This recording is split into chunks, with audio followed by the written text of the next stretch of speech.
Yo, it's Loki here of HypeSoul Studios. Last night I had a really dope conversation with a bunch of individuals that I really admire and respect, all of which I will consider brothers to me. We spoke about fatherhood on my podcast, The Winbetween. I think the conversation was really productive and necessary. I hope you enjoy the conversation we had.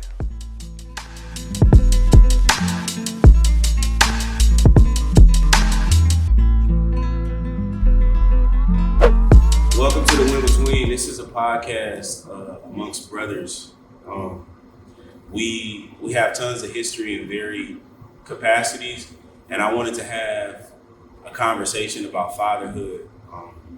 Just because I hate doing projects where it's just surface level and, all we talk about are things that don't necessarily matter. I love shit talking, I love shooting the shit, but I feel like we don't have time most of the time to speak about things that bother us, and then to be able to speak about it with someone who relates to you and ain't gonna necessarily judge you, or it just be the lending ear as opposed to the understanding ear.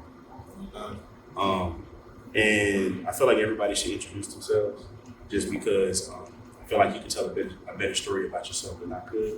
And we'll start down.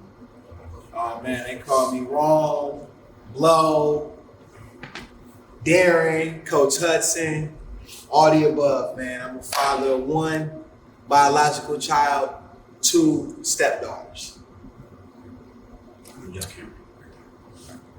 Kendall, aka Hayes. I'm a father of 3, 1 biological, 2 stepkids. I'm Loki. I am a stepfather to 3, and I am father to 1 biological, of which I have custody of. My name is Andre. I got 1 on the way, so I actually next Friday the So big father with 1, but I've mentored a lot of kids for the last 10 years, so I got a lot of step kids out there. I'm Zach. I am a father completely of 6, man. I got 3 Oh, at that's home. beautiful. Oh, that's beautiful. And my girl have 3, so especially when we get married, man, I already look at them. That's We a right. big family, bro. I don't even Yes, say sir. stepkids, but we a big family. Yeah. And I kind of wanted to touch on that. Like, I wanted to have multiple varied facets of fatherhood. And granted, we don't have like the 50-year-old father here that struggled with his relationship with his son, or the one that didn't struggle at all and was there the entire time. But I still feel like we have experiences from those, especially with me having a father that wasn't necessarily always there, and we still have a turbulent relationship right now. And I'm sure each one of you can have a different perspective on that for your own personal rate. I think we should start with, like, what do you personally, when you think of a father, it changes as you get older. You know what I mean? I agree. So this is a hard question to just ask and shoot, but I guess it's 1 and 2. When you were younger, what was your understanding of what a father was? And then I guess my next one would be, what is your understanding now that you're either becoming a father or you already are a father? Even including people who just have nieces and nephews that you feel strongly about. Yeah. Oh, go ahead. Yeah. With me, that's a good question, honestly.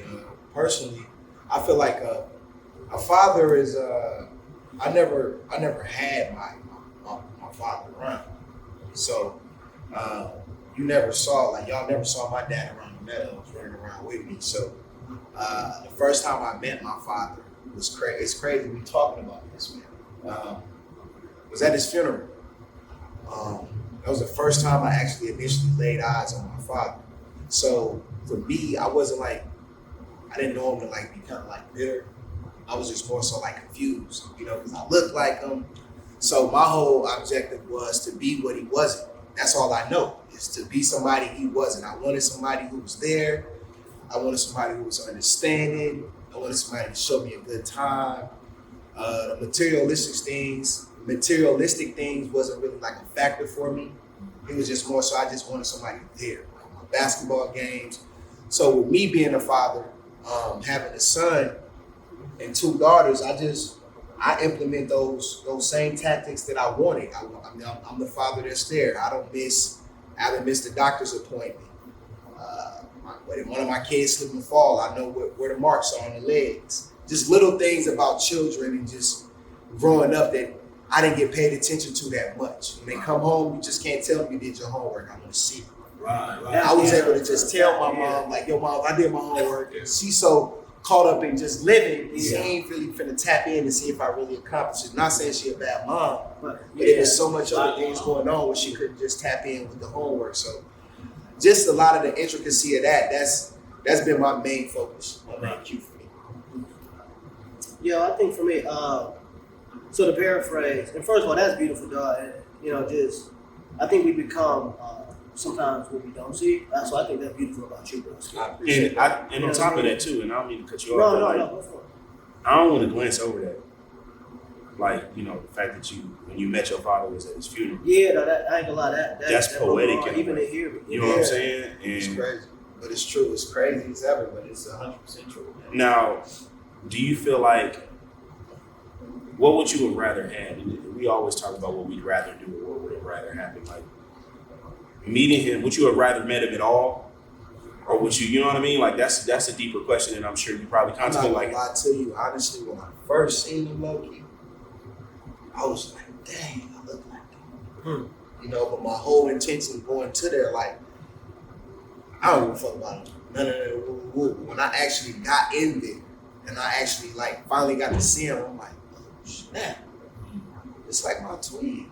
It takes away that malice I have. It's like, dang, I'm looking at him and it's like it made me go in that thought process, like, maybe me and him could have been cool. You know, I got this F you mindset. I don't care you weren't there, but then when I seen him, it was like the humility kicks in. Yeah, you know, one thing about me that's kind of like one of the things that I pay attention to. My mom, though, she never switched her number. She still got the same number from when she was 12. She's 64. She never switched her number for those reasons. So you could never say you couldn't get. He just never called. Wow. So it was one of those things where it's like I can't be hot at my mom's in certain areas because the door's always been open. You just never walk through. So when I'm coming to this funeral, my mental is like I'm there and I want to snuff him through the casket. When you see him, man, and you sit there and you think about all the times, man, if you ain't got no heart, you'll still have that mindset. I got a heart, bro. I saw my pops for the first time, and it kind of like, I didn't cry, but it made me just think, like, why would I want to hit him? At first, I'm like, I'm ready to knock him through the casket. Yeah. I got up on him. I didn't want to do nothing but just try to get to know him. He was dead. So my thing is to be alive, because I saw my father be alive, get an energy, get give, and spread as much love as possible in the duration of time that I'm here with all the youth that I'm around. Not necessarily just my kids, but just with kids. Right. So they can see, like, you know, you putting a smile on the kid's face can change that whole mental state the entire month. You just never know who you touch. You can change their life, bro. You know, so I feel like with my father, one conversation, bro, just one probably would have prevented me from going to prison. Probably would have prevented me from picking up this pack and doing this and doing that. I learned everything from mistaking. And when I say mistaking, like it's mistakes. You know what I'm saying? I learned everything from doing the wrong thing. I relate. I learned the right thing from doing the wrong thing every time. It was no dad there like, hey, you better not touch that stove. No, I literally touched it. And it's sad because you get hurt inside of that. You know what I'm saying? Like how much I think you gain wisdom, but maybe I could have just learned this. You know what I'm saying? Like maybe we is hard headed, but shoot, maybe we just need teachers. You know, 100%. I think that the question of fatherhood. So like to paraphrase my father, I'm 31, so you can see the grade, right? I'm 31 and my pop, he's did 20 years in prison, right? So that's 11 years we've had to like rock, but no matter what, through that whole time frame, he's always written me. I remember he would give me the cards for my birthday that they would make out of the cigarette boxes. I remember all that. I remember a dude, he put like Skittles in a cup and took all the color off and painted a portrait of me. So when I think about fatherhood, I reflect on that. You know, the fact that my father tried. You know what I'm saying? Like my father, he didn't get it right. Effort is important. Bro, effort is everything, bro. Like, everything, you know what I'm saying? So like, but it's funny because I'm a 90s kid. So By me saying that, I didn't have a pop in the crib. You know, I had a stepdad at a point in time, but when stepmom and when step pop and mom break up, they leave. So I'll see what happens when a family splits economically. Yeah. They bring in $100K together, right? They both make 50. Okay, now mama doing her own thing. Stepdaddy over here, we only got 50K. Now we need to bet on this. You get what I'm saying? It switch everything. And part of being from the 90s is my recollection of a father is Uncle Phil. But it's sad because that's a 30-minute character off a sitcom, bro. Right. You know what I'm saying? Like that's And all the wild. hours in the day. Bro, so my whole reference about what a father could be is some duality of my father, you know, who's literally a modern day slave in prison and a millionaire actor. So where's the middle? You get what I'm saying? So it was like it was a weird dichotomy. So, but from that point to now, I think I've learned that for one, fatherhood is effort. It's trying, right? It's trying. I'm not They ain't gonna do doing it, right? They just doing No, it. that's the thing. It's like It's trying. I'm gonna try. I might get this wrong, son, baby. I'm a girl. I might get this wrong. But I also think like, not even on preaching stuff. I just believe as a father, I want to be a priest, provider, protector. Priest. I mean, I'm gonna take care of you spiritually, and that's for my child. So, like, you know what Rome said, bro, it's beautiful because all it take, because y'all know how he is, his boys. Now I'm about to turn over him. All it take is hey, come here, chill out. Look at me. Look at me. I'm your father, man. We don't act like that, man. We move in silence, man. You talk chill. And that's all it would have took. And would have changed the neighborhood. You know what I'm saying? Just, hey, man, my daddy said don't move like that. So that's the spiritual side of that, speaking to the child. You know, that's the priest side. Provider is, it's not just financial, bro. It is financially. That's a part. That's a part. But what a father provides, knowledge, everything. Dog, that's what I'm saying. Like that, hey son, like you said, hey son, you did your homework. Let me see it. Boy, 2 + 2 ain't 8. Let's figure this out. You're providing me with something. You're providing me with a skill. And protector, I think that's a big one that gets underestimated, and I have to take that one seriously. And it ain't just physical either. Dog, it's not just me loading up the chopper. It's me saying, hey, no. Let's go talk to the teacher together. Not only that, hey, You know? instead of watching GTA, let's go watch. Facts. Let's go watch. protecting it, bro. Let's go watch you build a barrel, build a block. Let's go. That's you know what I'm saying? Like, that's protecting him, bro. And even inside of that, like, and this is the hardest lesson I had to learn. Like, protecting people emotionally. Like, how old were y'all? We all heard a man say, "Hey, yo, it's okay to cry." yeah. 20 something. I You know what I'm saying, I have to bro? hit 30. But that's what I'm saying. 30s. We never, bro. A lot of us, we don't have a father there to protect us emotionally. Say, no, son, it's okay to cry, because you gonna hold that in. And it's like pulling the pin on a grenade. You gonna hold on to it until you're 35. You blow up on everybody in the house, and now you in jail. The streets, You know? the streets don't teach you that. The streets teach you that if you cry, you weak. Yeah, bro. And it And just the streets, like, you gotta be this fake person that you're not. Like, you we gotta all masquerade. be somebody else. You know what I'm saying? So fatherhood is big on elevating you on your ups and your downs, so just your duration of life. Facts. Hey, bro, so I think your original question you was asking, our conception of fatherhood. And how it's changed. Yeah, so I feel like I had the greatest father in the world. That's beautiful, bro. Him and my mama divorced, but my pops didn't allow that to be a disconnect with me. Yeah. You feel me? And they like best friends to this day. And they said they was gonna be cordial for my benefit. You know what I'm saying? So I saw my pops all the time. I'm talking about every day. He ain't live with me, but every day pick me up, take me to West Suburban YMCA, the Hoop. You understand what I'm saying, bro? Wherever. So I think my conception of fatherhood as a child, it was very nuanced, because my dad was both of my parents, but especially my dad, me being a young man, he was very honest with his shortcomings. Gotcha. Like, my father never presented to be Superman.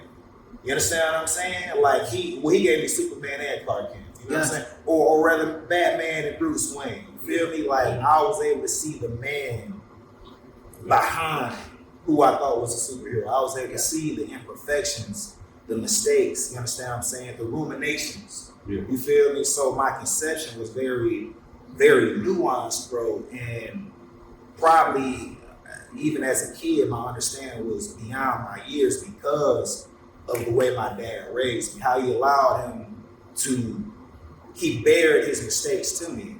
And see, I used to hoop. Yeah. You feel me? And I wrote about this shit, bro. I remember I always was trying to beat him, bro. I didn't beat him until I was like 16, 17, bro. Pops You feel what I'm saying? game. Pops, I'm talking about, listen, my pops is 60. He walking here right now. He the most in shape person in this room, bro. Pops ripped the fuck up 6-pack, bro. You know what I'm saying? I beat him. And bro, no bullshit, he got the ball and he's slamming in my chest. He's like, all right, now beat me in life. You know what I'm saying? Okay. You know what I'm saying? Okay. So, Yo, that gave me the chills. Wow, bro, wow. I'm telling you, Wow. Pops. So, bro, listen, Pops is just, he's straight from a movie. You understand what I'm saying, Yeah. bro? Like Yeah. the quintessential black father, man. So, listen, bro, I'm blessed. I'm blessed to have him as a father. That's amazing to hear. And I'm gonna be honest with you. I've yet to hear somebody, speak highly of their father as one of our colors like in a long time. So that just to hear that, bro, it's a blessing to hear because Indeed, bro, like man, even when we was growing up, my pops was a surrogate dad for all of my homies. Even people I wasn't even that close with, but he come up to the school and shit like that, man. Like Pops is just trying to be a dad to whoever needed. You understand what I'm saying? Whoever his spirit kind of tell him like, hey, you need a little extra attention. fire. You know what I'm saying, bro? He a teacher, and he actually worked at one of them secondary schools. You know what I'm saying? St. Charles. Gotcha, yeah. So he always just had that heart to help kids that, you understand what I'm saying, was in, certain predicaments, you feel me? But man, he instilled so much in me, man. And to this day, my pops and my moms, bro, I can't, that's my best friend. That's beautiful. It's amazing. Hey, your pop definitely had hands if he was working at St. Charles. I'm just saying, bro. I'm just saying, bro. That's 100, I'm just saying, bro. Bullshit. hey, bro, we was in the hood, bro. We was on Uptown, bro. And I think his car had got messed up or something like that, bro. But somebody had pulled up, you know what I'm saying, kind of on some hot shit. And it's like, oh, that's Mr. Williams.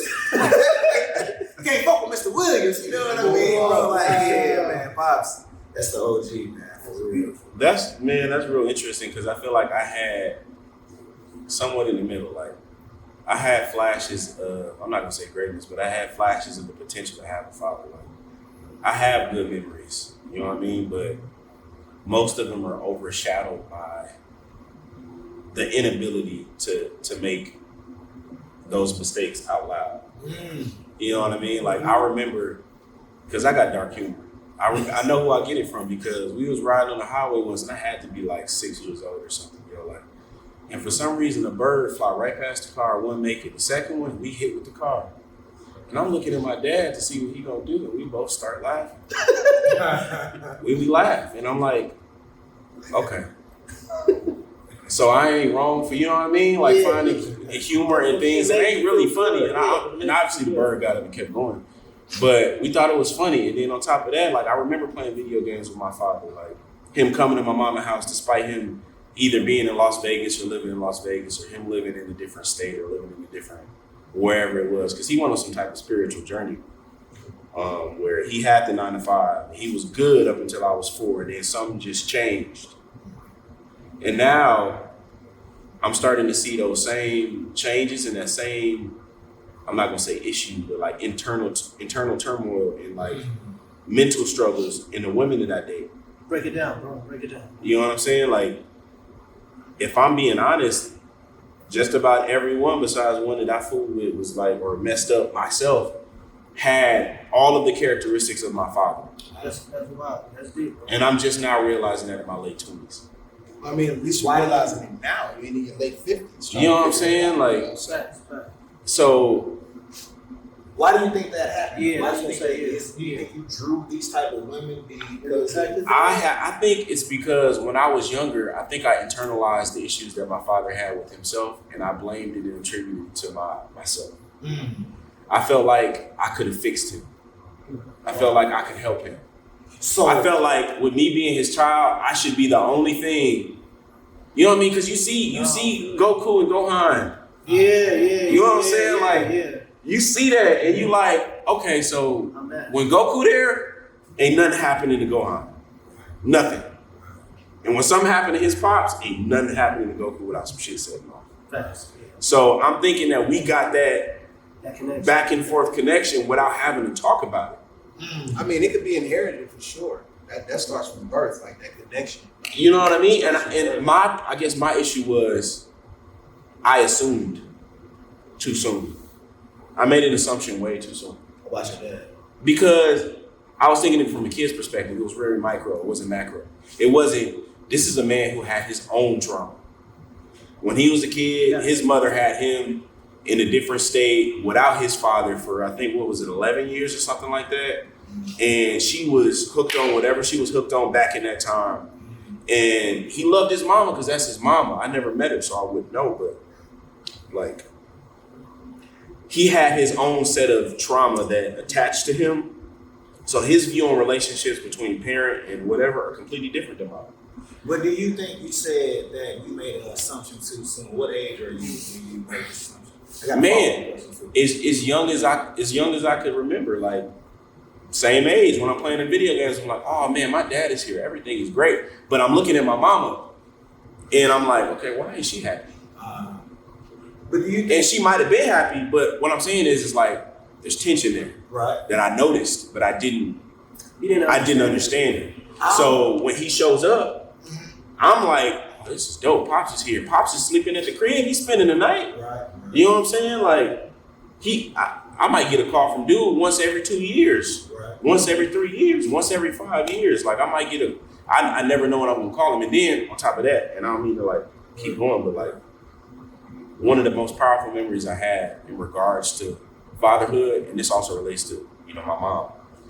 I remember, and I don't know if I hallucinated this, I remember just walking past, like I had a bedroom, my mom's bedroom was there, my sister's bedroom was here. It was in a house that my grandmother owned.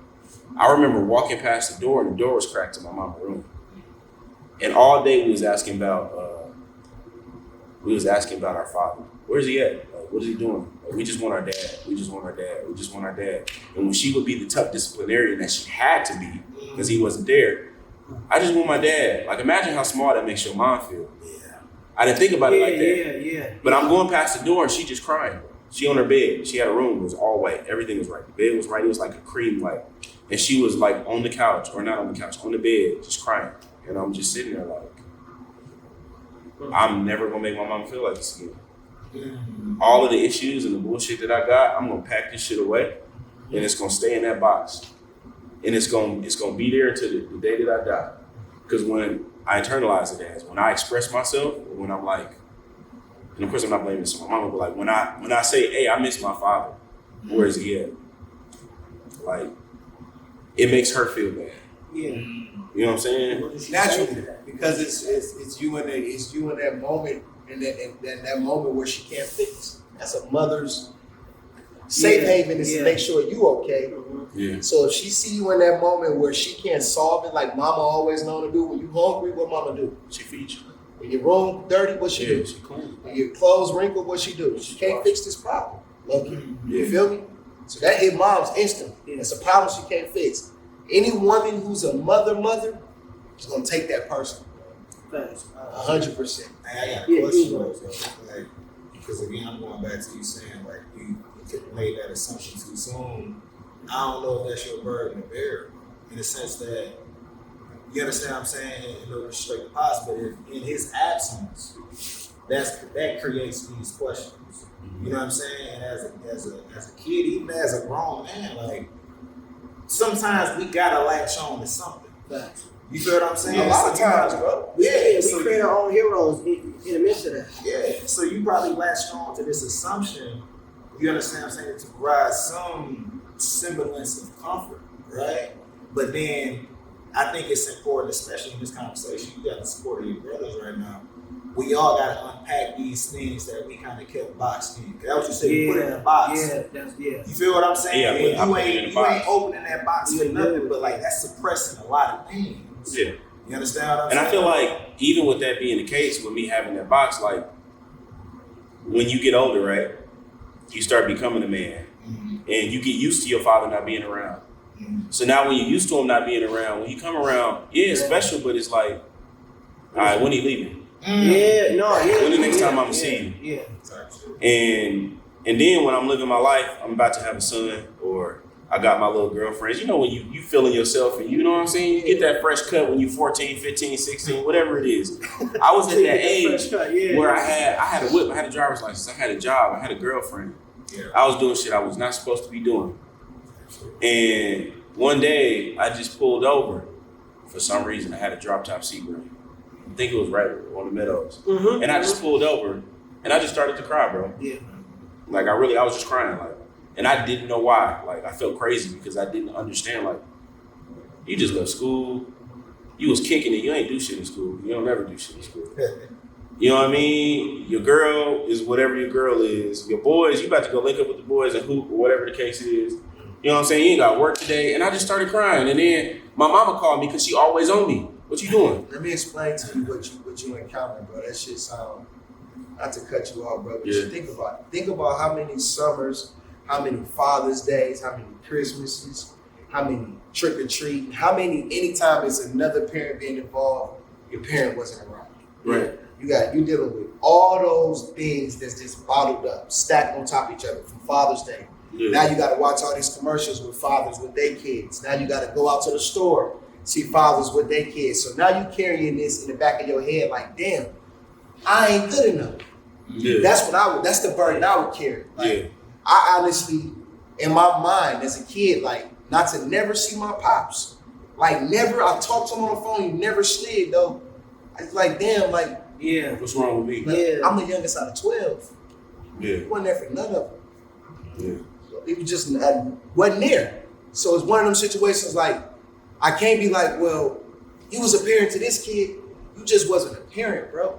Yeah. And it's one of them things where as you endure that, as you coming up, it's painful to endure, but it's one of them things where you can do two things. You can either snap, crash out, or be a better example, bro. Yeah. Exactly. You know what I'm saying? And I say, with each and every last one of us, for those who didn't have their pops around, most definitely stepped up to the plate in areas they didn't do. Yeah. We're doing that to this day. Go ahead, brother. Question. My bad, I know you're the moderator, but you know I be. No. I Tap appreciate in. it. You gotta talk too, Ken, bro. When we saying you had them choices, how you frame it, you had them choices, right? When you choose to step up, you feel me?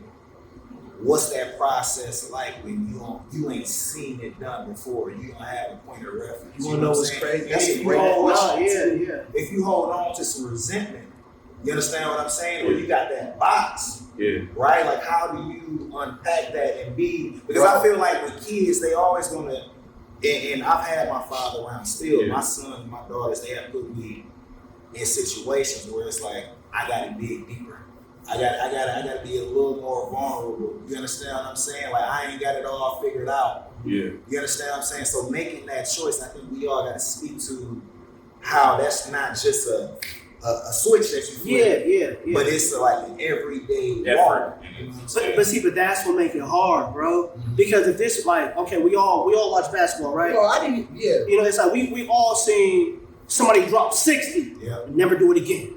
And for the rest of their career, they average 8.5 and 2 assists. Type shit. It's the consistency, bro, that I have to work at this every day, bro. That's the scary part, but it's intentional. That like, how can I say it, bro? You know, it's and even like from the standpoint, we don't know. Sometimes you don't know what you know, what you don't know. You don't know what you don't know. So we just trying and we shooting up shots, but that's why I say effort, bro, because it's like this balance of I'm gonna keep trying. I'm gonna try my absolute best, but man, I hope I don't mess you up from my mistakes, man. That's the you know what I'm saying? That's so tough, yo. 100% of the shots you don't. Exactly, and that's why I say that's why for me, like, effort is so I agree. crucial, bro. Because like my father, bro, he tried, and even to this day, you met Pop. Like, we can go over here right now, and he'll probably never be the richest financially. Never. He'll probably never be the smartest. He got the ability to. Bro, and I've learned that don't even matter as father. But the fact that I respectfully, I don't think nobody can outwork my father. Right. He's gonna try. He's going to figure it out. He's going to put maximum effort in, and it's trying, it's effort, it's yes. I know your mama raised you to make you my son, and I'll be damned if I let you go through this alone. Like, I'm like, you gotta think about this, bro. I went through puberty. This man would say, "Yo, Dre, when you shave, go down." And he in jail, bro. You know what I'm saying? Hey, Kim, I'm sending you $30. Put that on the phone so I can talk to my son more. Hey, Dre, when you shave this way. Matter of fact, don't worry. I'm gonna send our cousin over to cut your hair. It was maximum effort, bro. Yeah. And I think like that's fire. Dog, I love just I love my father, bro. I love my father, dope, man. bro. But he tried on levels that like. But now I'm in a situation where I never seen I'm just being real. I never seen like a man shoot outside of y'all too, you know, with a kid. Like, you know, like a little kid, like, okay, yeah, Pop, come around. When you 12, 13, when you hooping. When it's time to be a man. Yeah, my man Wade popping off. Okay, his pop will come back around. But no, like, now I got a daughter due next week. You're going to be there every day. Yeah, but that's scary. It's terrifying. Yeah, that's scary. It's terrifying. The most scariest thing as a parent is to not being able to be a parent that you want to be, to me. Man. I want to be that father that can provide, don't have to worry about this and that. And I feel like a lot of men run from that, bro. Yeah. My father was a prime example of, he had 12 kids. He wasn't in none of their life. You ran from every situation. Mm-hmm. You know what I'm saying? And you didn't last long in this world just because you kept running, not only from kids, but every situation. A job, you might run from this area. It's just been a habit of just inconsistency and not finishing shit. Rubbed off on me. I had a habit not knowing, like, before I was doing any of this, like having conversations with y'all, they know me from music. I write a mixtape, don't finish it. I write my school essay, don't finish it. I had a habit of just not finishing, not executing. Exactly. And that's when you said it comes off. Yeah. Like, bro, I'm watching him not be consistent and not execute with me. Yeah. It's happening in front of me. Like, and now I gotta he's saying he's showing up, I wait by the door, right. No call, no show. So I became immune to that. I became immune to it to the point where I accepted it in my life. Yeah. To the point where it became who I am. Yeah. And it's not be something that he was like, you better do this. No, it's just something I see happening. And I pick up on, like children. Yeah. You go up to your baby boy, like my son, I tell him to stop. Here, instantly, right now. Right back to me, stop. Because he's going off of what you teach him instantly. Yeah. So it's one of them things where it just rubbed off. And the same thing with you, Lucky. It's going to rub off you by seeing. They ain't got to say nothing to you, bro. You see him not showing up, you're going to be a not showing up kind of brother. You see him getting up out the bed late, making excuses, what you going to do? Get up out the bed late, not being accountable, you're going to become not accountable. It's not going to, there's nobody in front of you showing you otherwise. And so what are you going to see? Because I think, but that's what, like, I think our mothers encourage us to do it, and our fathers encourage us to finish. So when we don't, you know what I'm saying? So when we don't have that, because our mom is the first one, yeah, go ahead, play soccer. Mom, I'm trash. I'm 5'5". I'm gonna be trash at this. But it's my dad who says, boy, hey, we getting up at 6:30. Exactly. We getting up at 6:30. No, we're not quitting. You started, first of all, we done put all this money into this sport. Yeah. You know what I'm saying? Even then, and you know what's important to me in that regard? This is what I feel like. I feel like your father is, his job, now that I'm getting older, to go back to the original point, is to sculpt you, to show you how to sculpt yourself, and to show you what path, hey, this meant for you. Like, I seen you play basketball, I seen you play soccer, I seen you play tennis. They call it the identity. Them six things ain't for you, bro. You should be a podcaster. Them 6 things ain't for you, you should hit them books. Yeah. Them books are easy for you. I noticed it, I peeped it. Let me help you, let me show you how to do it. I feel like that's the most important part for a father. And the problem is, we find in our strides in our later years. Yeah. We young, but we could have been doing this same thing at 15, 14, 16, 17, because we had the same ability and talent. We just didn't know what we should have tapped into. Right. And your father is supposed to peep that and tap into it. Man, you know what I'm saying? This, bro. Go ahead, man. We want to hear you. Yeah, so I got a lot that I'm actually personally unpacking right now. So I'll just kind of give a gist of my rundown, and then we'll work from there. So the first father I had was my mom's first husband. All of that information is cloudy in my head. It was an abusive relationship. There was drugs involved. I don't have any positive memories. I don't even know if I could actually see his face and remember what he looks like. I buried it that much inside. Yeah. And seeing my mother go through that kind of put me in a position where I felt like, obviously, I don't ever want to be in this situation again. Yeah. So, we kind of did our thing around a little bit. She eventually got married again to my stepfather, who's been around for most of my life now. He was supportive. He was there. And that's all that you could really ask for. Like, when we talk about the consistency, being there just ain't enough. Man, I think that we could tap into like certain situations and we'd be cool, and I was a kid, so I thought that it was okay. But like you said, it was shit that I needed that I don't think he necessarily provided.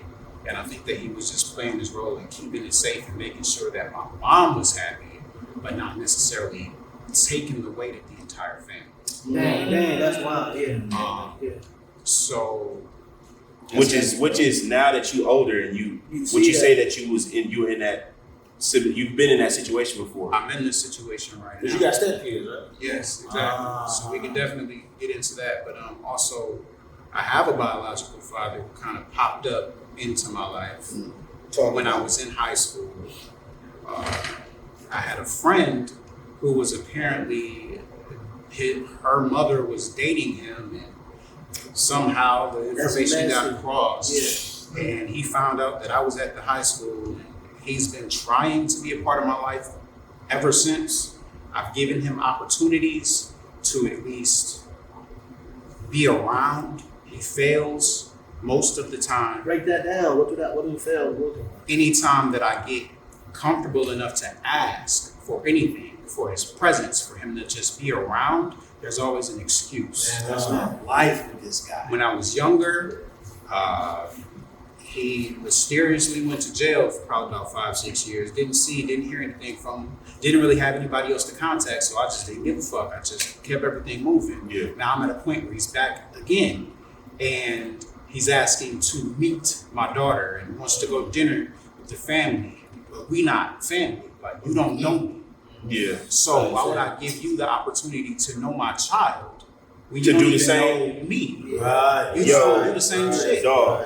And the That's a tough cookie. Dog. Man, I ain't the gonna lie. kicker on top of all of this is I'm 36. Once I turned 30, had a health issue, kidney disease, looking for a kidney donor. All of this shit that I'm going through, major life change, major depression, took a good 3-4 year chunk out of my life just dealing with that and processing it. Sorry to hear that, brother. Come to find out, he has the same shit.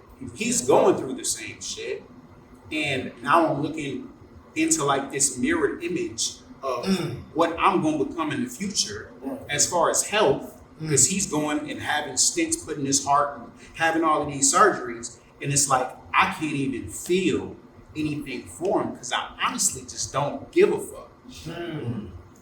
I feel like I'm waiting on the phone call to know that he's passed and he's gone, just so I don't have to deal with it, because it's opening up too many doors that I feel like are not beneficial to me or my family at all. Well, I'm gonna say this to you, Ken. Salute to you, brother, for sure. Like, that's very touching, bro. And I could relate to you in so many ways, bro. But what I would say this, man, for you, brother, man. How can I say this so you understand? Okay, my dad, he died from heart failure. He died at 46 years old. I'm 34. I've been a vegan for 18 years. It's certain things that I've done in my life to prevent their habits. Yeah. So I say that to you, brother, to say that you don't have to, just because you might be dealing with the situation of certain body malfunctions happening now, take that as one of your warnings. Like, you know what? That's what my dad had. That's a warning. It's like a car. My muffler went off. I'm finna shut it up now. So that's when you take steps back and now I'm gonna eat this, now I'm gonna eat that. Don't submit to what he had went through and make it a part of your destiny. You see what I'm saying? You breathing, brother. You got a chance to make a difference for yourself, And right? I relate to that. now. I relate to that 100% Because with with my family, my Man. mom right now is in the hospital. Right now, she's at Frager. Yeah. Heart failure, triple bypass, open heart surgery. Just broke her hip when I was in Disney. All these body malfunctions. Don't want to quit smoking cigarettes. Pops died at 46 from heart failure. My brother's still high cholesterol, over 300 pounds. If I sit up and submit everything they have health-wise, what is going to do? So what I'm going to do is the inevitable, the unpredictable. I'm going to go eat some plants. And you can say whatever the hell you want to say about it. Good. My longevity is more important than what people think about me. Time. My longevity is more important than what somebody else feel like is good for me. My longevity is for me, my soul, and my children.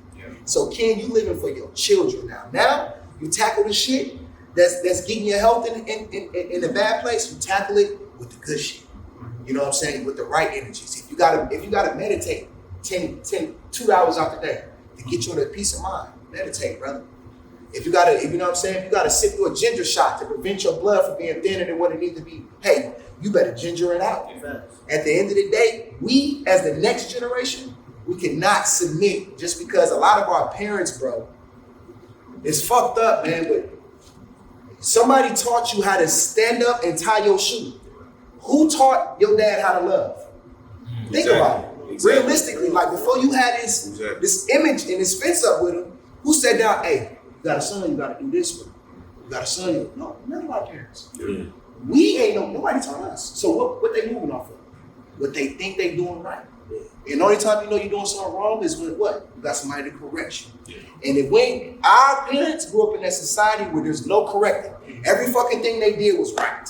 Yeah. When they whooped you, they was right. Yeah. When they screamed at you, they was right. But back to like you giving him access to your child. Yeah. Oh, Yo, Yeah, bruh, and you know what? I made that mistake. I forgot about that, boss. I made that mistake You did it because already? I did it already. I made that mistake. I sat there and assumed, because like I said, I assumed, like, okay, my father, okay, he getting older. I can see the gray hairs in him. I can see the stress in his eyes. He got all of these ideas and illusions of grandeur, some of which may be true, some of which might not be true. I won't know until it's all said and done. But my son, you know what? You want to meet my son? You my father, right? You want to meet my son? Okay, cool. Let's do it. And of course, he was there when he was born. You came to, okay, so maybe you might actually be able to do it. Your excuse was when your mama was blah, blah, blah, blah, blah, she was the reason why I wasn't over there. Your mama made the situation tense. Your mama was the reason why I didn't come around. Your whole family don't like me. They think this about me. They think that about me. And that's why I don't come around, because I don't want to be judged. What your son say? think? That's an easy job to deal with, though. It ain't. I'm not in that situation with my child. And I'm not going to say that it's going to, if I was in a situation, bro, the turbulence would be easy. That's a lot. Like, bro, because just imagining somebody saying, you got to leave and my son is in there. Gonna make me tear some shit up. Exactly. But you would think that, okay, cool. My mama was the obstacle, right? When I was growing up, all you've been telling me for 30 years is my mama was the obstacle. Who's the obstacle? I have full custody of my son. What's the obstacle between my son and you? Oh, son, you got a slick mouth, so I don't want to come by you. I don't want you just like your mom. And okay, cool. What about him? What about your grandbaby?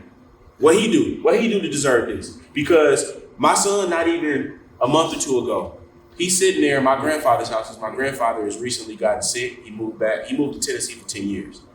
His wife has deteriorated. She's in hospice. And now she needs more care, so he can't do it alone. He's 73, 72. So he came back home for us to help him.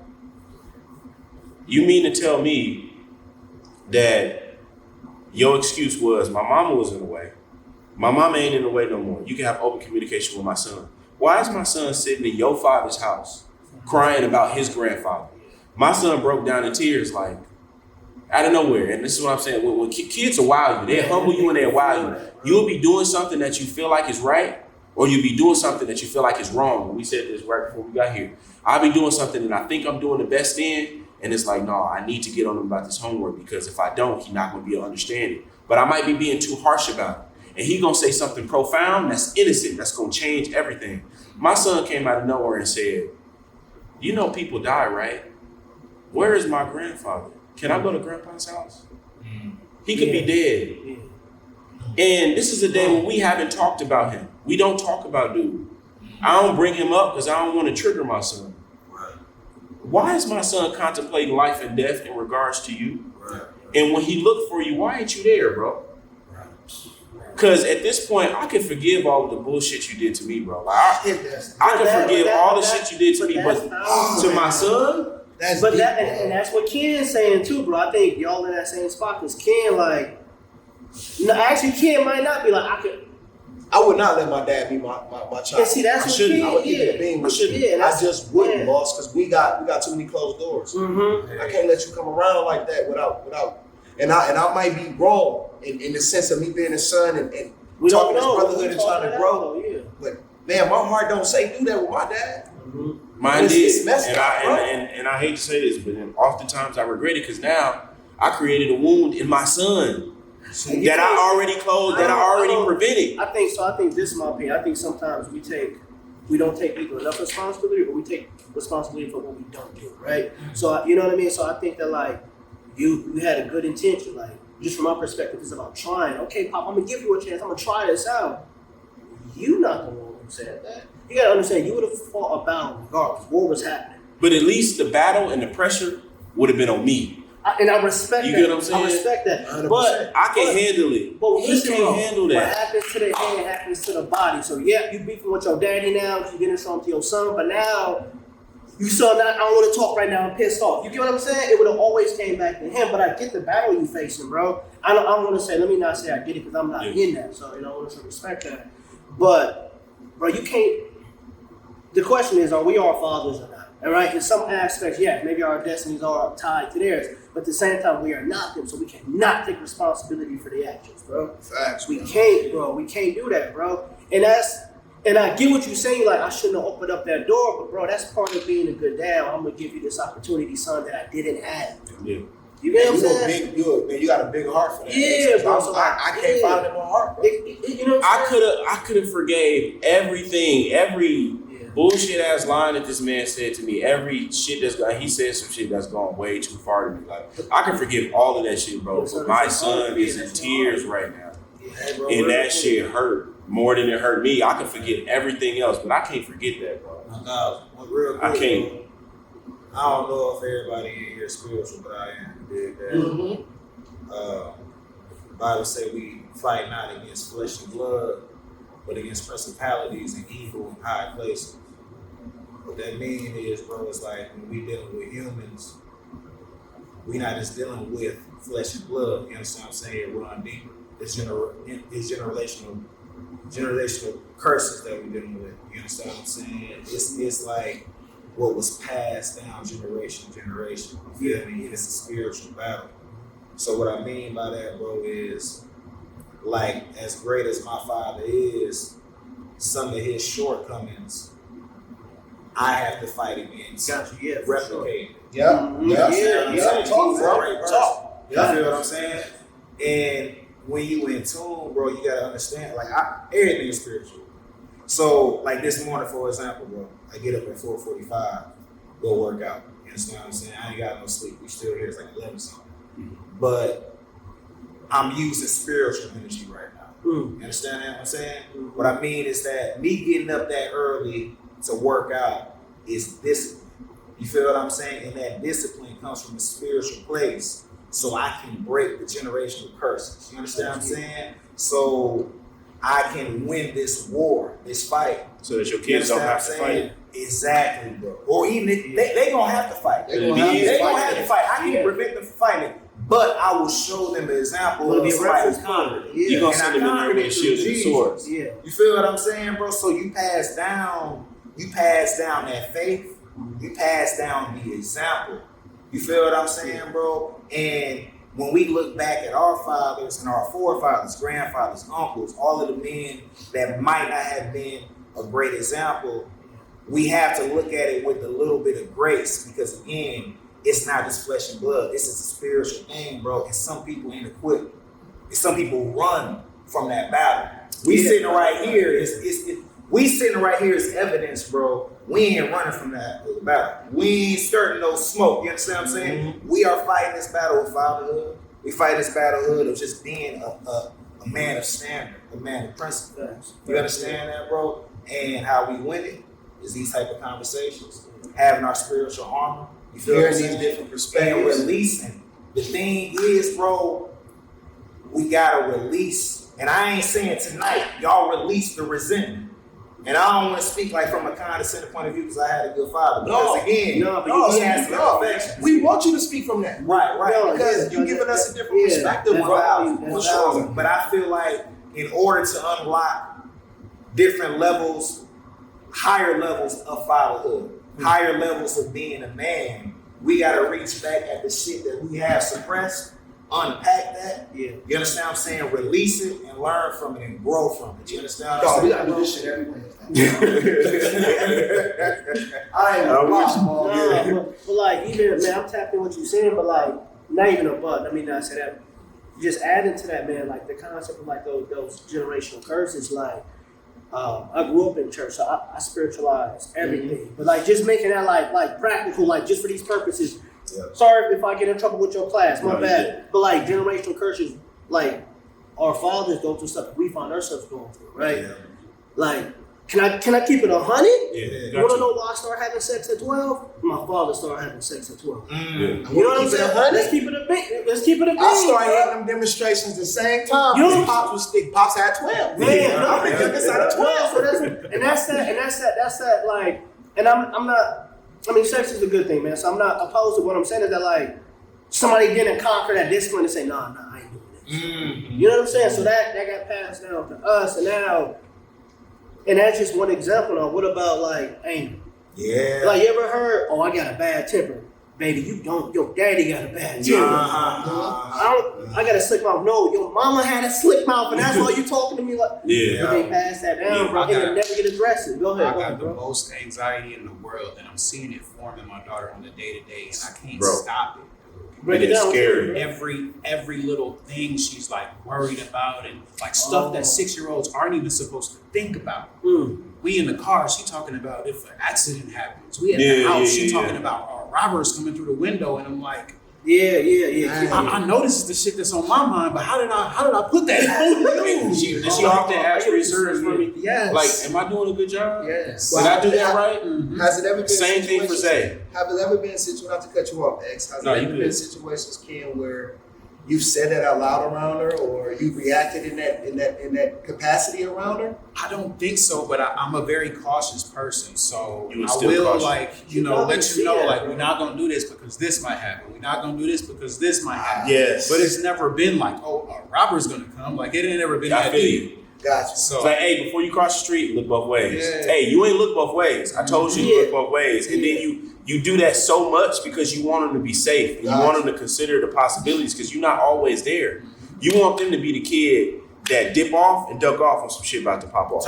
You want them to peep that, but at the same time, you take away a little of that innocence that they have. That bro, you know what I'm saying? That's and it's so tough. That's the bro. Cause like I got nieces, right, and it's so many times like, nah, baby, don't do that, cause Uncle will have to turn up, and they know what that means now. You get what I'm saying? Yeah. But that's why I'm trying to protect you, baby. I'm trying. But what you do, like you said, bro, you chip away at their innocence, right? Because they start to, oh, that can happen? Yeah. And that's I think that's one of the things that I'm nervous of the most of being a father, bro. Because I'm gonna be 100. I got PTSD, bro. I'm from the hood, bro. I'm from the meadows, bro. Where people we grew up with get killed out there by people we grew up with, bro. So that mess with me, bro. Yeah. So even when you saying that, I'm like, the windows of you know what I'm saying? I'm trying to strategize. But I'm imagining like the worst case scenarios for my daughter where I gotta defend and protect. And I'm asking myself, do you defend or do you protect with a shield or a sword? Yeah. You know what I'm saying? I don't know, bro, but because you go too far, then you both of them. Yeah. Both of them. Yeah. Shield, sword, protect the whole time. That's one of my biggest fears too, though, is instilling fear. And I feel like that anxiety ties into fear because as I get older and I realize what I have to become to be able to break this, in the type of man that I have to become, the decisions that I have to make, and the sacrifices that I have to make, and the hours I got to be up, and the times that I got to be gone, and the moments that I can't be there for certain stuff, but I'm there for everything. I'm instilling, in a way, when you try to make them cautious, you instill a fear that shouldn't exist in a creator. You take away innocence. You know what I'm saying? I feel like I want to breed a man that's fearless. Yeah. And I mean fearless like, all right, my pop talk crazy to me, so homie, you talking wild like this, But it ain't finna rile me up. I ain't moved. You know what I'm saying? But at the same time, if I create that anxiety in him, he'll be like, okay, You're moving. I need to be more cautious. Instead of being like, no, I need to chase this right now. I need to get up and I need to grind. I need to get up and I need to figure this out. I need to make a plan. Because my dad always tells me, what you doing? Why are you doing it? And you know what? Actually, Why you half-assing it? Yeah, you know. You know what I mean? And sometimes you have to No, you slow do. down. No, you do. And well, that's what I want to ask. I know. I'm sorry if I go off this a little bit, but in this concept of fatherhood, I'm gonna say this, bro. You know, I was raised in the neighborhood. You know, me and Ron, we from the same hood, bro. And like, all the women knew each other's moms, bro. Like, my grandma used to make his brother caramel cakes, bro. You know what I'm saying? Like, Big boy style. so, like, check this out. The women in the neighborhood knew each other, right? So the women linked up. So I act the fool. Miss Mary come tell my mom I might get 2 brothers. Yeah. My fathers, we don't do that, bro. No. We don't click up. We don't work together. Like, even when you drop this gonna be great fire. Just your fathers in the same room. Like, people gonna lose their mind because. But why don't we do that, bro? That's why we gotta do it more. You know what I'm every saying? Wednesday. You know? We do every Wednesday right here. Yeah. Every Wednesday. Like, why don't we? Hey, you the pot. Well, you got a son. I got a son. Let's link up. Let's talk like respectfully. And I don't mean no disrespect, bro. But how many of the kids come in here where they come in as a kid trying to work with a jump shot, and you become a father figure. I'm man. You get what I'm X got saying? filming me just Yeah, bro. multiple times. Corrected. I'm a father figure. Stop a whole lot of game. these kids in Hey, here when I bring Stop a them whole here. game, man. You ain't doing that. Really, for the next one, we should have the kids here, but actually see this shit. They Yeah. need to see this. Like, Yeah, you know, that's- we take our kids and we working. We want them to see us working. That's a You know good what I'm idea. saying? That's it. Hey, but one thing I wanted to say to the earlier point when we was talking about just, kind of as a father, not trying to instill that fear, like just, bro, so, a couple years back I went through a divorce, you understand what I'm saying? And I think the worst part about it was I didn't want to ever have a day without my kids. Like, I'm used to having my kids in the house all the time. Yeah. That was like the biggest thing, bro. Yeah. Like, I'm trying to maintain You the try to do relationship. everything right. Yeah, just so my kids can be in the same house. Like, the Yeah. relationship done. But, you feel me? But we got divorced, and going through that process, my mentor, OG Chris, he had me read The 7 Habits of Highly Effective People. Mm-hmm. And in it talks about you have a circle of influence and a circle of concern. You feel what I mean? And right now, if I ask y'all kids, we're going to say circle of influence, right? Mhm. But if anybody in a co-parenting situation or something like It's the that, concern. Exactly. it's circle of concern. Got you. You understand what I'm saying? I get what you're saying. Yeah. And it's like, I'm concerned, but I don't have influence at this time. As a father, bro, like it's hard that's to everything. accept. It's hard to That's accept everything. that, right? That's But why. hold on. How to, bro? Right, but hold on. Yeah. Here go the best part. Even when my kids leave from my house and they go somewhere where I'm not at, school, they mama house, wherever like that, and they in my circle of concern, the Bible say cast your concerns to him because he cares for you. Cast your cares to him because he cares for you. Mhm. God, you got my kids right now. You understand what I'm saying? You got my kids right now. They gonna come back home. You feel me? And when they get back with me, back in my circle of influence, I'm going so hard. We going so hard as fathers that even when they leave that circle of influence and their circle of concern, they remember your influence, bro. They remember your influence, and they got God protect you. Man. Protect you. You feel what I'm saying? Man. So that gave me a bit of comfort. You feel what I'm saying? And like I said, I was at a point in time where I was so uncomfortable with my kids ever not being in my out your sight. presence. Exactly. You feel what I'm saying?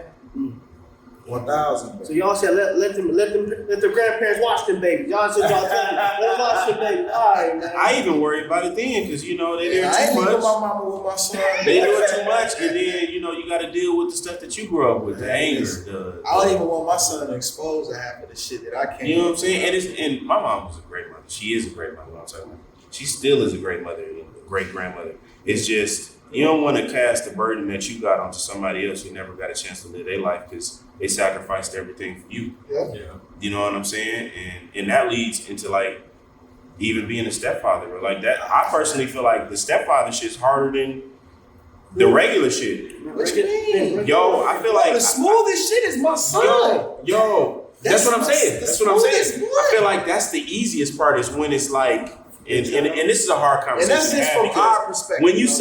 when you say that it's mine, I'm not meaning to like other kids aren't mine. I don't mean it I that get what way. you're But saying. you have to have a Genetic. verbal. Yeah. You have to have a verbal distinction to be able to decide what you're actually speaking about. Yeah. So when my son is mine, if he fuck up, I could be on his ass as much as I want to be on his But if ass. it's not your boy, But if it's not mine, I gotta figure out. There's a limit to how much I can parent and how much I can be an actual father. Because especially if the mother's sensitive, because if the mother's used to being both roles, she ain't gonna allow you to do certain stuff that allows you to be the man that's gonna make sure that they do the right thing. But dig though. So That's a thingy right there. You know what I'm saying? That's No, heavy, bro. Facts. But it starts with the relationship. It what I'm does. saying? It starts with that. Like Sierra and I, bro, we have a bond, we have trust. We drew the line that I'm not gonna whoop your kids, you're not gonna whoop mine. But anything else, you do your thing. If I'm uncomfortable with it, we have that conversation behind closed doors. You gotta be feel able to what I'm have that saying? conversation.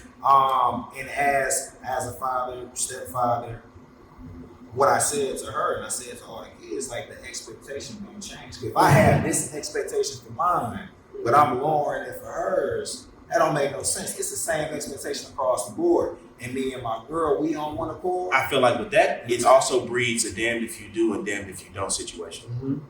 Like, I say that because, think about it. You can't whoop them, right? Perfectly fine. 'Cause some kids don't get whooped at all. But you can't go as hard necessarily, depending on if the father is in the picture, if the father is not, right? I get So if the father is or is it not, Well, why can't you? Follow me, because think about it. Depending on, like you said, the relationship. If she don't trust your leadership, if your leadership isn't completely trusted, the things you're trying to instill are going to be rejected, because when that child cries, what's the mother's instinct when a child cries? To come help and fix it. When that child is uncomfortable, how do you grow? You grow through being uncomfortable. You grow from going through hard things. If I'm making you sit here and you're going to do this homework, I don't care if you're crying, I don't care if you don't want to do it and you're going to sit there and my job is to make sure that you are equipped for the work, because you're in my house. You know, That's my job. I want to ask y'all something. I mean this respectfully. So, like, I know some of y'all are stepfathers, so I don't mean no disrespect when I say this, but like, how do you have that conversation? You know what I mean? Like, I need to go harder on your I'm gonna start because I'm probably the worst example. No, I'm probably the worst example because, and I don't want to speak for anybody else, but like, the relationship that I have with their mother isn't exactly where I would want it to be. And not even closely exactly. It's not as healthy as I would like it to be. So when I'm doing something like, for example, my son has been reading since 2. Yeah, dude really has. He been reading since a baby. And my other son isn't as strong in that. He's strong in other categories, but he isn't strong in that suit. But the things that I did with my son, I tried my hardest to do with him. Yeah. But I wasn't allowed to in my full capacity or at the full capacity, because when he would cry, it would be stopped. So let me ask this. Which makes me feel like I'm failing him. You know what I mean? Because think about it. If you see a stove is hot, right? You touch that stove, you gonna touch it again? So at some point it's like, okay, I know that if I wild out about this because this is unacceptable for my child, why is it acceptable over here? Then I'm touching that stove again to get burnt just for us to have another blow up and argument. And then we create a tension situation in front of a child. And then you add the stepfather into that. And then the biological father into that, like, and then on top of that, and this is the kicker. And once you realize that subconsciously, you stop going as hard. Which makes the child feel like, damn, am I different? Yeah, no, and that's what I mean. Like, you know what I'm saying? Like, you really don't care about me as much as she does. It's just like, no, I do, but like, my hands is tied sometimes. Prime example, I'm in a situation right now. My stepdaughter, you know her ex, her name. I ain't gonna speak her name, but it's together. She has a father, and she's not the best when it comes to reading.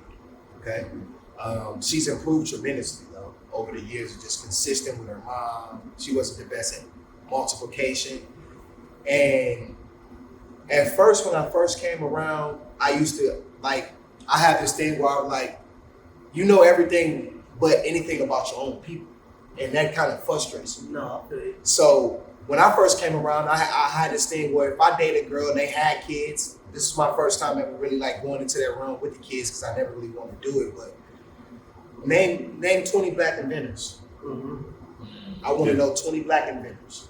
I want to know 20 African inventors. You have to write them out, little situations like that. Now let's do some multiplication. So when it comes down to certain things like multiplication, and we get to the nines or things that's a little more higher and difficult, we get this fence that's been put up. Well, I don't know how to do it. I don't want to do it. And it's like, no, you got to do it. But the only difference is between this is the mom pushed for me to do it because the mom see what I do here with all the other kids. Mm-hmm. Now, the frustrating part about it is the dad doesn't. The dad is just cool with her being normal. And a lot of times with parenting, that frustrates me because in the society that we live in, when you give bare minimum, you receive bare minimum. Or less. Oh yeah, you probably You know what I'm saying? So it's like, I get you fully. Now, I've never whooped her, never threatened to whoop her, but I feel like in certain situations in her mind, I had to really turn up on her just so she can see, like, you come to the gym and watch and see how passionate I am about them missing a layup. You missing 9 times 3, it's gonna set me off even more. Yeah. Just because now we're talking about you actually, somebody handing you some money and knowing what the hell's going on with this money in your hand. Yeah. That's the frustrating part. Me being a man in this house, knowing that you come out this house and I gotta bring you to public, and if somebody gave you $20 and they could just take from you and they think the whole household moved to that frequency, and we don't here. And you speaking from a place, it may not sound like it to them. That frustration and that eagerness to be like, nah, we not doing that. I have to turn up on you. That's because I love you. It's not because I don't like you. It's not because I hate you. It's not because I'm treating you different. Because you could really let her slide. Like, no, I can be like, nah, cool. Do what you want to do. Yeah, be as intelligent as you want to be. I'm going to focus over here on mine. Mm-hmm. And that's not cool because all of you are mine. I'm one of them, put the phone down, pick a book up kind of brother. Yeah. Oh, yeah. So it's one of them he one of them, I'm going to buy you the AirPods kind of brother. How you buy the AirPods and she don't even know how to spell Mississippi? Yeah. I'm one of them earning. Yeah. I come from an earning stage. My parents implemented. My mom implemented. Like you want to play basketball? Okay, well you got to earn it. Yeah. Mm-hmm. You ain't finna give nothing for free. Yeah. And like I said, he don't believe in showing her the ropes. Like he actually teaches her there's a shortcut to success. Mm-hmm. Because obviously you didn't have to work hard for it. You got this iPhone. How you got an iPhone? You 11. You can't even count. You can't even spell iPhone. You got an iPhone. Now you want to. Your next thing she wants is an Apple Watch. You're providing all these different electronics. But what are you feeding her soul? And a reward is just to give. Like so, she get the phone, y'all. She use the phone, and when it's time to spell shit, she want to ask Siri. I'm gonna walk out. Yo, so what are we teaching? My son did the same thing. Like if you go, what it like? Come on. That's totally against what we're teaching. So it's like now that builds a household of inconsistency. When she go with you half the time, she's not learning. She come back with me. So it goes back to what bro said over there. What the father implementing that child sticks with them. Yeah. It's sticking with her because he's not implementing shit. Yeah. And so and not saying you not, brother. I'm saying in the situations. And you trying to stand on that is gonna create a hostile situation. That struck with me because it's him and her. I could be bro sitting that whole 2 hours at this table doing timetables. The very next day, she gonna act like we didn't do it, and it's like, wow, and that ain't cool. And when because you say it's that, not it's hard consistent, to, bro. Yeah, and that's what we talking about. Like, yeah, we doing. It gotta be like what y'all do at home gotta be done elsewhere too. Man, it take a village, kid. What the mom? My fiance's a teacher. She be bro, day and night. Me and her, we swapping. Yeah. How the whole parenting thing going with them is she'll have her 4 days. Yeah. He'll have her 3. He'll have her 3. She'll have her 4. So where's the consistent rhythm Yeah, of what's being taught. You see what I'm saying, brother? Like, she'll come with us on 4 days, be up top, studying, bed made, everything done. And then she come back from the 3 days, it's like, we gotta teach you to do this again. Take 3 days to get you right. We gotta teach you to do it again. So it's like, it's never like the mom on point. You feel me? Like my son, X will tell you, bro. The mom on point, bro. It's just one of those situations, man, Like where for real. So let me fighting resistance. And I'm asking that because like I'm married, bro. So like I'm in, I want to say the perfect situation, but I'm in a situation that works best for us. You know what I'm saying? So how do y'all do that? Like as fathers, how do y'all create a consistent household? Because respectively, y'all all dealing with stepkids. I want to hear your opinion. And listen, and I don't mean no disrespect when I say stepkids, because you know my father wasn't there as much as and I love Right, you try not to use the word step, but it's just a distinctive word. It's not. To be real, a lot of I feel like a lot of times in the black community, we don't like, bro. My sister don't got the same daddy as me. I never call her my stepsister. I'm never doing that, bro. Like, 100. bro, my sister called me my stepbrother. I'm 31. I have to explain that to my child's mother because my son calling a little Puerto Rican boy brother, and when he go to her house, she in his ear. That's not your brother. Why are you calling him your brother? This is a 6'5", 4-year-old. He's been around this boy since he was 1. And that's something. And you trying to tell them to distinguish who your brother is? I got brothers who share no blood. Yeah, facts. We don't do that. 0 blood. So how do y'all create that like consistency in the household? Because like y'all still gotta deal with like folks who are outside of the household. You know what I'm saying? Like It literally starts with everything that you do. break that down. And I'm in the position where I'm trying to get that, and I feel like it just takes me like putting in double the amount of effort. Gotcha. Like the same thing that we were talking about with the influence. It's like I can't ask you to do something if you don't see me doing it myself. So I try to make sure that I'm modeling all the behaviors that I'm trying to teach, and at the same time, like especially with my stepdaughter, I gotta just break it down and be real with her. Like I'm not your father. I'm not necessarily trying to be or replace your father. I'm me. We got a different type of relationship. This can be different, and we can still be functional. I think that's it, man. I think that's the biggest thing is that like. I mean, respect ties into it. So It's one of those things where I'm gonna piggyback on Ken. I look at it like this, man. I got one life to live. When I die, I'm dead, right? So I'm in a situation where I want to create the environment that I want around me. So in order to come here, what do we have to do? You have to set your camera up. Yeah. You had to call Ken, you had to call Bro, you had to call Drake, you had to call Will. Yeah. You wanted this environment around this here segment, right? Right. That's the same effort you put in your household. Even though you know you're gonna be dealing with that resistance, you still gotta find that medium that can create that environment so you can still be able at peace while doing it. In that process, even when something don't look the way that you want it to look, you just gotta take every little win and just be cool with it and know that at some point something gonna click and it's gonna work. Like the dishes ain't get washed yesterday. Oh, It might get washed today. I told you to do this laundry 3 weeks ago. boss, I'm not gonna lie, that dishes one hit the nerve. Yes. That one hit the nerve. I got a 15-year-old stepdaughter and I got an 11-year-old stepdaughter. When I tell you that dishes hit the demonstration.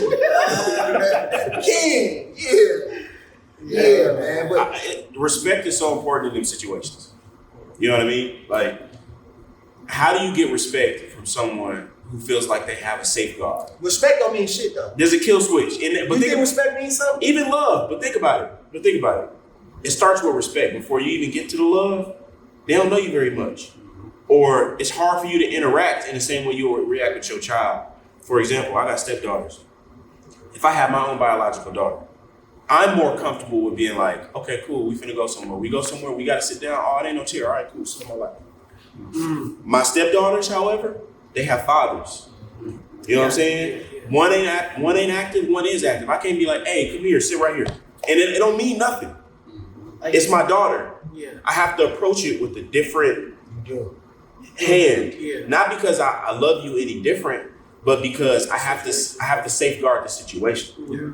And it's the same thing for when you tell them to do something and they know that their mama gonna be on their side. That's So it's like listen to dude, like mom's gonna back me up on this one. I ain't gotta do this that way because if we I can't do, never that's have, why. we can't never have that even feeling like that's the thing. That's what starts with the relationship. It starts with Hey. that relationship, and unfortunately, all of the partners that your girl was tied to beforehand, you still have to have that same relationship start with them in a way.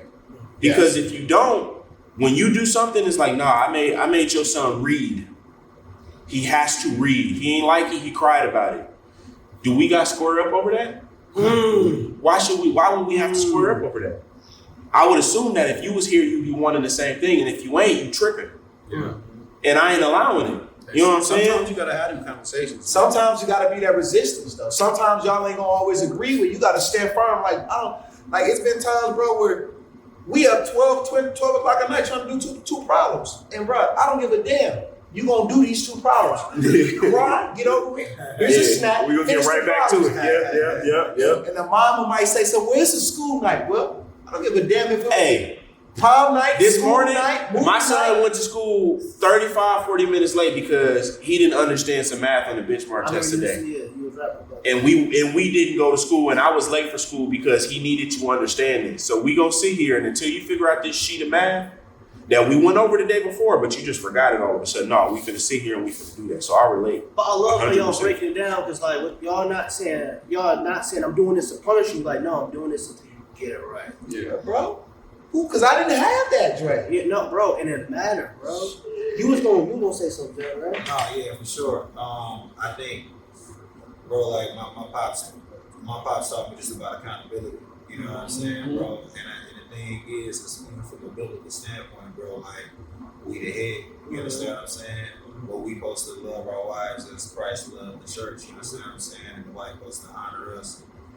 It's supposed to be a mutual thing. For sure. But I think that we have to lead, you understand that? And the relationship have to be on a solid foundation. Like I said, with me and Sierra, we set the course for our blended family. Yeah. Any disagreements, we handle that behind closed doors. Yes. But it ain't that we're just presenting a united front. Like, bro, no bullshit, bro. Even when me and her first got together, bro, I remember like we would say we were about to have a conversation about arguing or something like that.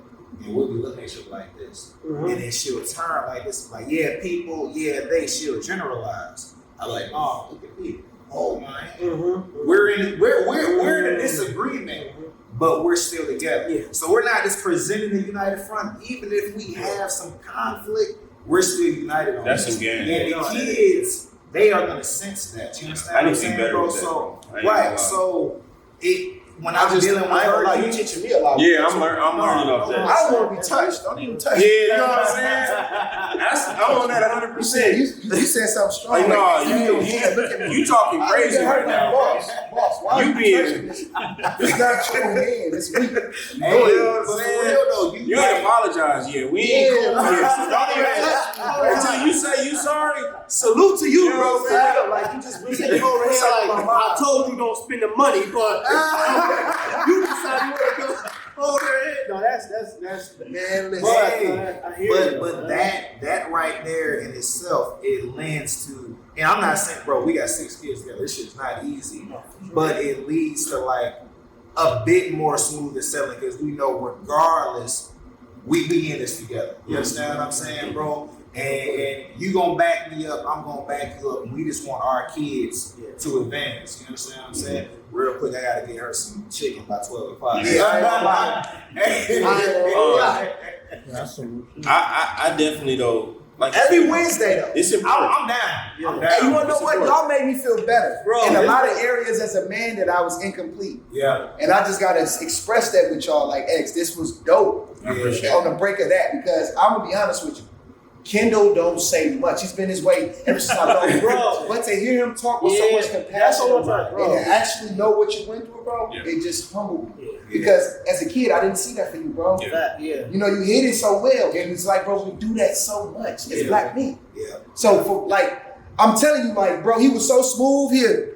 Yeah, people Come out of nowhere and just rap real good. And And then just dip off and you just never know what's he come out of happening. nowhere like, Even with our brother Wade, good-hearted brother. Yeah. Going through something mentally, but you never know because people hide it with a smile. Yeah, that's the easiest thing to hide. I never knew this about this brother, but this just gave me so much more respect.